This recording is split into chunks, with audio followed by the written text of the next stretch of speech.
Hi hello నమస్తే welcome to Suman TV.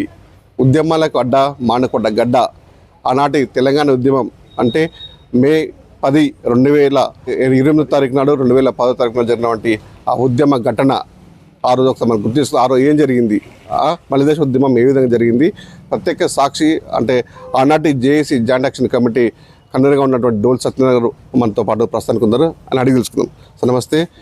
ఆ ఉద్యమాభివందనాలు ప్రస్తుతానికి మీకు ఆ రోజు ఘటన అంటే మే 10 జరిగిన సంఘటన ఒకసారి తెలంగాణ ప్రజలకు ఒకసారి గుర్తు తీసుకుందాం. ఆ రోజు ఏం జరిగింది అసలు?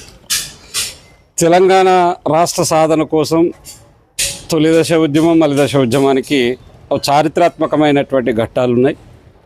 1969 తెలంగాణ తొలిదశ ఉద్యమంలో అమరులైనటువంటి 369 మంది అమరులకు జేజేలు పలుకుతూ 69 ఉద్యమం తర్వాత ఉద్యమాన్ని పాశవికంగా కాసు బ్రహ్మానంద అణచివేసిన తర్వాత తెలంగాణకు ఇచ్చినటువంటి రక్షణలు 610 జీవో పెద్ద మనుషుల ఒప్పందం అమలు చేయకపోవడం ఫలితంగా 96 ప్రాంతంలో యూనివర్సిటీలు చదువుకుంటున్నటువంటి మేధావులు మాలాంటి వాళ్ళు పరిశోధన చేస్తున్నటువంటి విద్యార్థులు తెలంగాణ అంశం ఒక తెర మీదకి వచ్చి ఉత్తరాఖండ్, ఛత్తీస్గఢ్, జార్ఖండ్ నూతన రాష్ట్రాల ఆవిర్భావంతో స్వర్గీయ తెలంగాణ జాతిపిత ప్రొఫెసర్ జయశంకర్ గారు తెలంగాణలో ఏం జరుగుతుంది అని చెప్పేసి తెలంగాణకు జరిగినటువంటి అన్యాయాలను ఏకరువు పెడుతూ విద్యారంగంలో, ఉపాధి రంగంలో, ఉద్యోగ రంగంలో, నీళ్ళల్లో, నిధులల్లో జరుగుతున్నటువంటి అన్యాయాన్ని లెక్కలతో కూడా తేల్చడం జరిగింది.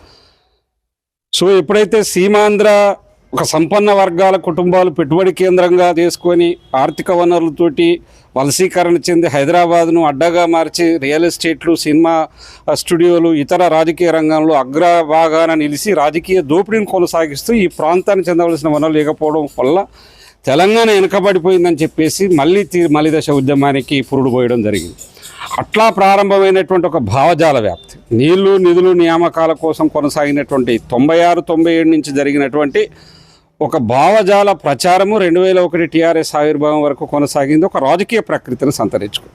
2001 నుంచి 2009 వరకు తెలంగాణ ఉద్యమం భావజాల వ్యాప్తి సంపూర్ణంగా ఒక గ్రాస్ రూట్ లెవెల్లో కొనసాగింది.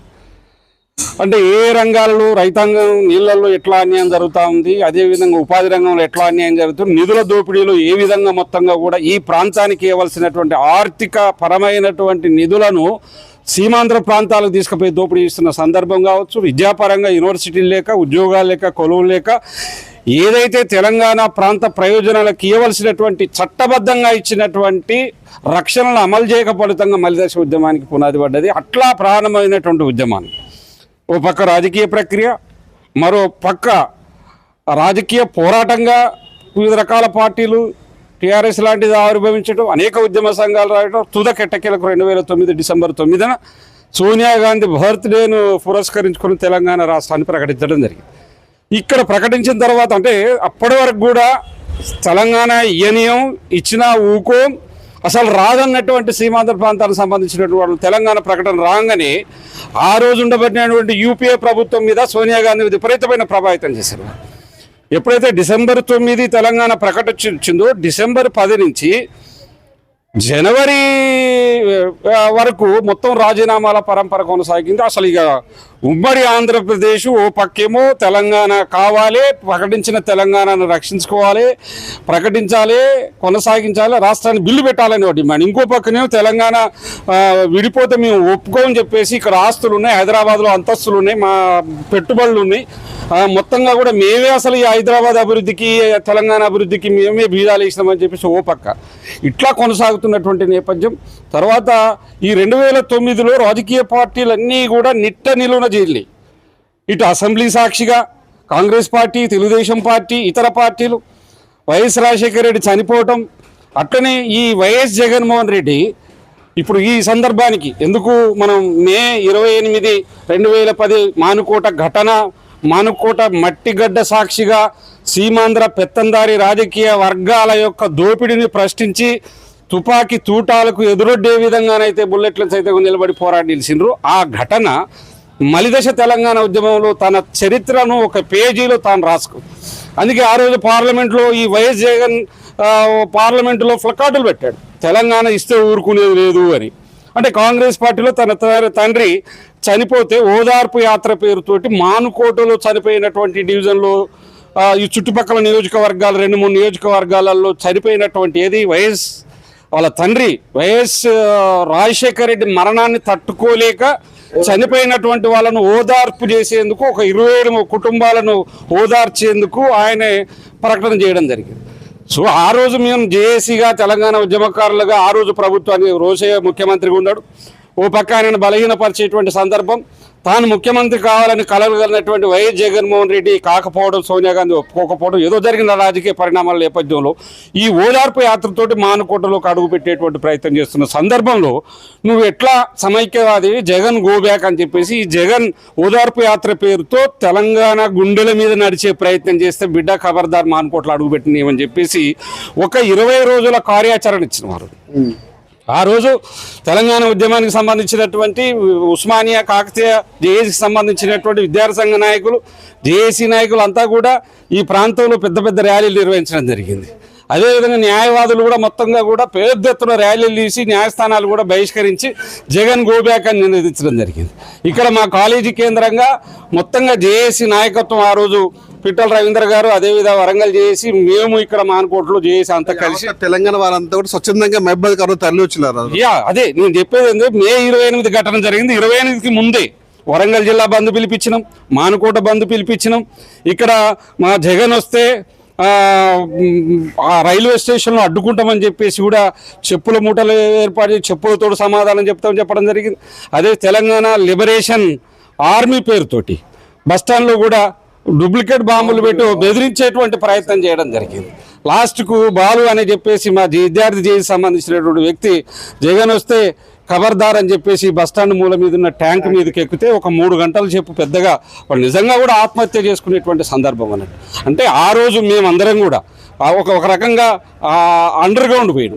ఆ రోజు కేసీఆర్ ఏంటంటే ఈ ఒక ప్రాంతం నుంచి ఇంకో ప్రాంతం పోతే అడ్డేంద్రాబాద్ ఏమన్నా తెలంగాణకు అడ్డా అని చెప్పేసి మాట్లాడి కొద్దిగా వక్రీకరించిన సందర్భం ఉంది.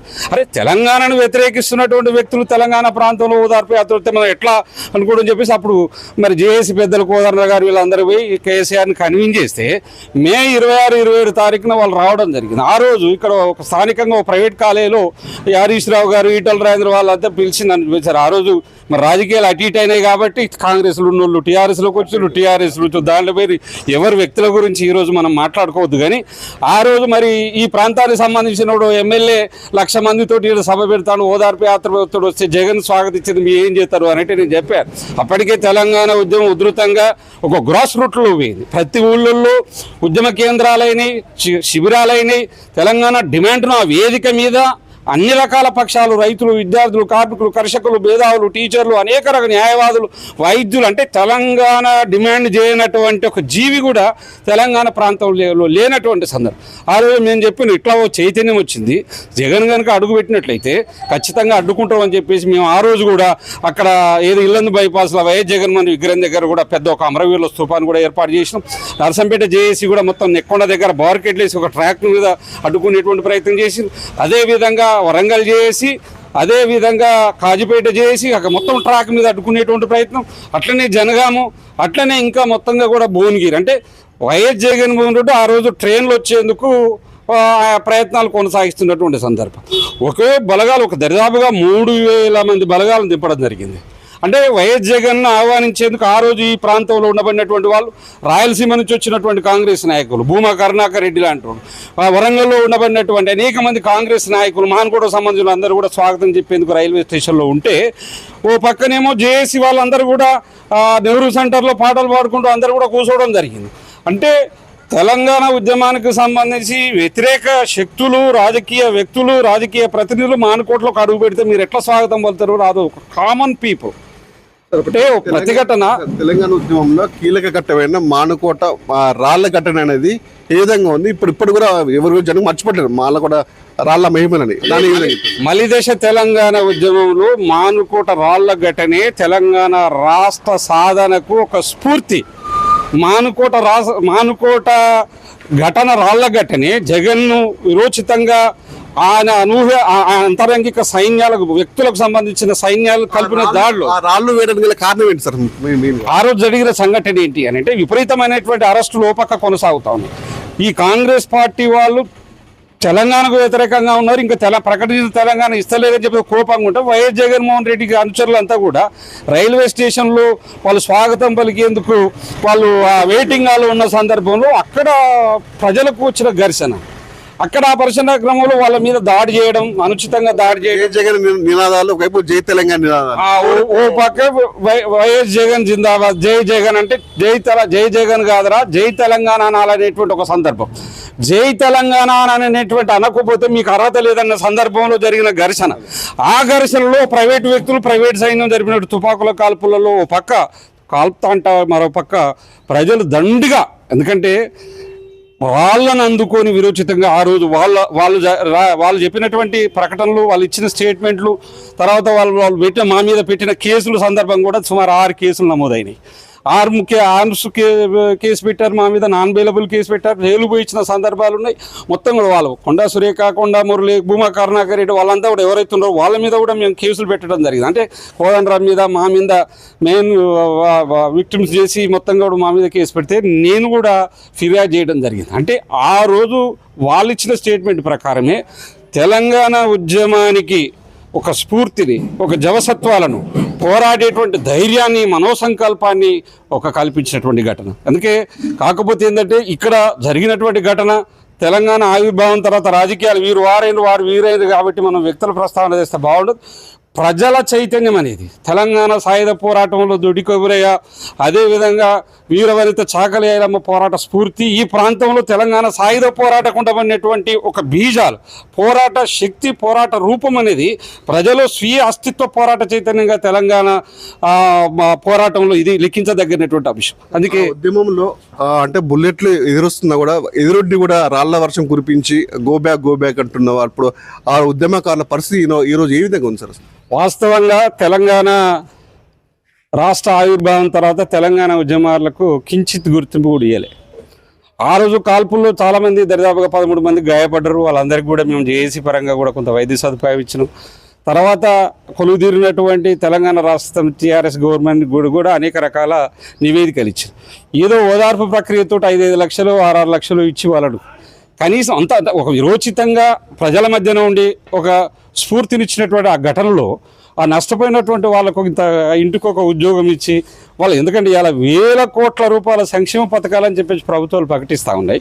ఉద్యమకారులను ఈ 10 ఏళ్ల కాలంలో ఆదుకోకపోవడం అనేది చాలా దౌర్భాగ్యమైన సంఘటన. మేము చెబుతున్నాం, ఇప్పుడు మాలాంటి వాళ్ళ నౌకర్లు వదిలిపెట్టుకొని చాలా ఐడియాలజీ కోసం చిత్తశుద్ధితో 96 నుంచే ఈ ప్రాంతంలో తెలంగాణ వాదాన్ని వినిపించుడు కాదు, 2009 నుంచి ఫుల్ టైమ్గా జేఏసీ కన్వీనర్గా మేము పనిచేసినాం.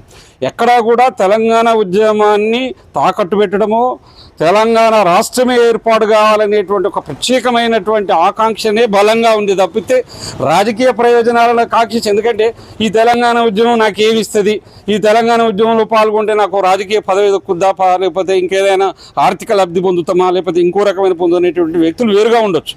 కానీ ఒక మనసా వాచాకరమనగా తెలంగాణ ఉద్యమంలో చిత్తశుద్ధితో నాలాంటి వాళ్ళు వందలాది మంది, వేలాది మంది పాల్గొన్న సందర్భాలు, కేసులు మోపిన సందర్భాలు, జైలు పోయిన సందర్భాలు, శారీరకంగా, వ్యక్తిగతంగా, మానసికంగా నష్టపోయిన సందర్భాలలో టీఆర్ఎస్ గవర్నమెంట్ ఆదుకోకపోవడం చాలా దౌర్భాగ్యమైనటువంటి విషయం. పోరాడి సాధించుకున్న తెలంగాణలో మరి ఉద్యమకారులు అవుతుంది, తెలంగాణ ప్రజలు అవుతుంది, ఇప్పుడు సంతోషంగా అనిపిస్తుంది. ఉద్యమం తెలంగాణ ఎందుకు వచ్చిందనే భావన ఉన్నది. అదే 10 ఏళ్ళ కేసీఆర్ పరిపాలనలో మేము కొట్లాడింది మళ్ళీ అట్లనే. ఏంటంటే ఏ తెలంగాణ వస్తే ప్రజాస్వామిక ఆకాంక్షలు నిలబడతాయో, ఏ తెలంగాణ వస్తే విద్యా వైద్య సదుపాయాలు మెరుగుపడతాయో, తెలంగాణ వస్తే నిధులు నియామకాల సమన్యాయం జరుగుతుందో, సామాజిక న్యాయం జరుగుతుందో, ఒక ప్రజాస్వామిక ఆకాంక్షలు నిలబడతాయి అనుకున్నాము.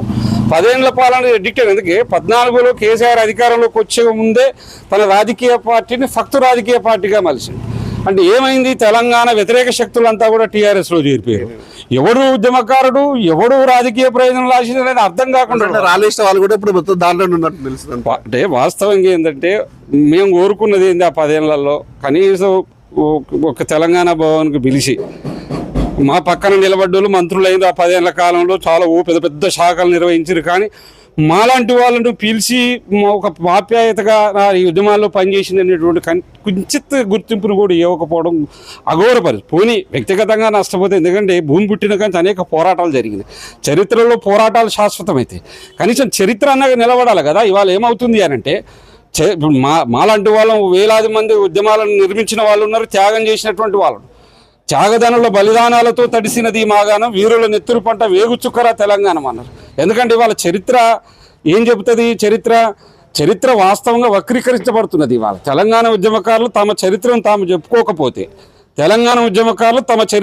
చెప్పుకోకపోతే గుంట నక్కులు తామే చరిత్రకారులమని చెప్పేసి, తామే సింహం పులులమని చెప్పేసి చరిత్ర నిర్మించే వాళ్ళని చెప్పి చెప్పుకుంటే ఇది ప్రమాదం అవుతుంది. అందుకే కేసీఆర్ పాలన పోవాలనే మేము కొట్లాడినాం. కాంగ్రెస్ పార్టీ వచ్చిన తర్వాత కొంత మార్పు కనపడతా ఉన్నది. కానీ ఈ మార్పు వాళ్ళు ఏదైతే ఎన్నికలలో హామీలు ఇచ్చారో ఆ హామీలను నిలబెట్టుకునేటువంటి ప్రయత్నం చేయాలి. ఇప్పుడు ఉద్యమకారుల ప్రయోజనాల కోసం ఒక కమిటీ వేసారు. ఆ కమిటీ కూడా ఈ ఉద్యమకారుల యొక్క ప్రయోజనం నెరవేర్చే ప్రయత్నం చేయాలి. చాలా వేలాది మంది నష్టపోయినటువంటి వాళ్ళు ఉన్నారు. ఇప్పుడు మాలాంటి వాళ్ళం ఏదో ఇస్తారు అని చెప్పేసి ఆశపడుతున్న సందర్భం కాదు. కింద ఎందుకంటే ఒక కింది లో క్యాస్ట్ బీపీఎల్ బిలో పావర్టీ లైన్లో ఉండబడినటువంటి ఎస్సీ ఎస్టీ బీసీలు ప్రాణాలకు తెగించి కొట్లాడినటువంటి వాళ్ళు ఉన్నారు, ఆస్తులను పోగొట్టుకున్నటువంటి వాళ్ళు ఉన్నారు. వాళ్ళకి కనీసం ఒక గుర్తింపు ఇవ్వండి. ఎందుకంటే ఇవాళ ఛత్తీస్గఢ్లోనూ జార్ఖండ్లో ఉద్యమకారులు గుర్తింపు ఇస్తా ఉన్నారు. భారత స్వతంత్ర ఉద్యమంలో పాల్గొన్నటువంటి వాళ్ళు చాలా ఏళ్ళ తర్వాత గుర్తింపు ఇచ్చారు. వాళ్ళకి పెన్షన్ సదుపాయాలు కలిపి కాంగ్రెస్ పార్టీ ఉద్యమకారులను గుర్తించే వాళ్ళకి సరైన వాళ్ళకి గుర్తింపు అనేది వస్తుందంట. వాళ్ళు చెప్పారు కదా ఎన్నిక మేనిఫెస్టోలో కూడా వాళ్ళకి జాగాలు ఇస్తాము, వాళ్ళని ఇది చేస్తాం. ఆ రోజు కేసీఆర్ పరిపాలన పోవాలనే వాస్తవంగా కోదండరామ్ గారి నాయకత్వంలో మేము అందరం కూడా పూర్వ జేఏసీలు అందరం స్టేట్ వైడ్గా కాంగ్రెస్ పార్టీకి సపోర్ట్ చేయడం జరిగింది. కాంగ్రెస్ పార్టీ అధికారంలోకి వచ్చింది. 10 ఏళ్ళ టీఆర్ఎస్ పాలన అంతమై వీళ్ళు ఎన్నికలలో హామీని ఇచ్చిరు, మేనిఫెస్టోలో పెట్టి 2.5 ఏళ్ళు అయినా కూడా సపోర్ట్ జరిగకుండా ఉండటం ఫలితంగానే మళ్ళీ ఒత్తిడి తెచ్చి ఈరోజు మరి కేశవరావు కమిటీ వేయడం జరిగింది. దాంట్లో కోదండరామ్ గారు కూడా కమిటీ ఉంది. కోదండరామ్ గారు వాస్తవంగా చైర్మన్ అయ్యేది ఉంటే, ఎందుకంటే ఆయనకు అర్థమవుతుంది బిడ్డ ఆకలి తల్లికి తెలిసినట్టుగా కోదండరామ్ ఉద్యమంలో ఉన్నాడు కాబట్టి ఉద్యమకారులు ఎవరో తెలుస్తుంది. కేశవరావు ఎట్లా తెలుస్తుంది, ఈ కేశవరావుకి ఎట్లా తెలుస్తుంది, ఓ కేశవరావుకి ఎట్లా తెలుస్తుంది. అసలు ఇప్పుడున్న కాంగ్రెస్ ప్రభుత్వంలో ఎవరు ఉద్యమకారులు ఉన్నారు? ఎవరు లేరు. ఉద్యమకారులు ఎవరు లేరు. వాళ్ళకి ఉద్యమాల గురించి తెలియదు కదా. అందుకే వాళ్ళు ఏమనుకుంటున్నామంటే ప్రభుత్వం ఏదైతే కొంత రేవంత్ రెడ్డి చిత్తశుద్ధితో పనిచేస్తున్నారు కాబట్టి ఉద్యమకారులను గుర్తించి వాళ్ళకి ఇంత జాగిచ్చుడో, ఉద్యమ త్యాగాలు చేసిన కుటుంబాలు జాగిచ్చుడు, ఆ అమరవీరుల కుటుంబాలకు ఉద్యోగాలు ఇచ్చాడు, ఈ కాల్పుల్లో గాయపడేటువంటి వాళ్ళకు గుర్తించి ఉద్యోగాలు ఇచ్చేది. ఇంకా పౌల్ రాజు ఉన్నాడు, ముదాకర్ ఉన్నాడు, వాళ్ళందరూ తూటాపడి నానా రకాలుగా బాధపడి ఒక ఉద్యోగం ఇస్తే నష్టపోయేటువంటిది ఏముంటుంది? సో అందుకే ఇవాళ ఈ ప్రభుత్వం బేషరతుగా తెలంగాణ ఉద్యమకారులకు ఇచ్చిన మేనిఫెస్టోలో ప్రకటించినటువంటి వాడిని అమలు చేయాలని కోరుకుంటున్నాం. విన్నర్గా తెలంగాణ సంబంధించినటువంటి దాంట్లో ఉద్యమకారులు ఎవరైతే ఉన్నారో వాళ్ళకి గత ప్రభుత్వం అంటే 10 సంవత్సరాలు ఏదైతే తీవ్ర ప్రభుత్వం ఉందో వాళ్ళ ఉద్యమకాలు విస్మరించారు. అయితే ఎన్నికలు ఈ మధ్య వచ్చినటువంటి కాంగ్రెస్ పార్టీ ఎన్నికల మేనిఫెస్టోలో ఉద్యమకాలకు సముచిత స్థానం కల్పిస్తాం, వాళ్ళకి అన్ని విధాలు ఆదుకుంటామని చెప్పేసి కూడా రేవంత్ రెడ్డి సర్కార్ చెప్పిన క్రమంలో కూడా వాళ్ళకి ఉద్యమకాలు ఆదుకోవాలి, వాళ్ళు అన్ని విధాలుగా వాళ్ళకి సౌకర్యాలు కల్పించాలని చెప్పేసి కూడా ఆనాటి ఉద్యమకారు డోల్ సత్యనారాయణ జేఏసీ కన్వీనర్ కూడా ఉద్యమ బాట పట్టి ఉద్యమకారులకు సరైన గౌరవం దక్కాలని చెప్పేసి ఈ ప్రభుత్వమైన ఉద్యమకారులకి గౌరవం దక్కాలని చెప్పేసి తను కూడా ఇప్పుడు భావిస్తున్నారు.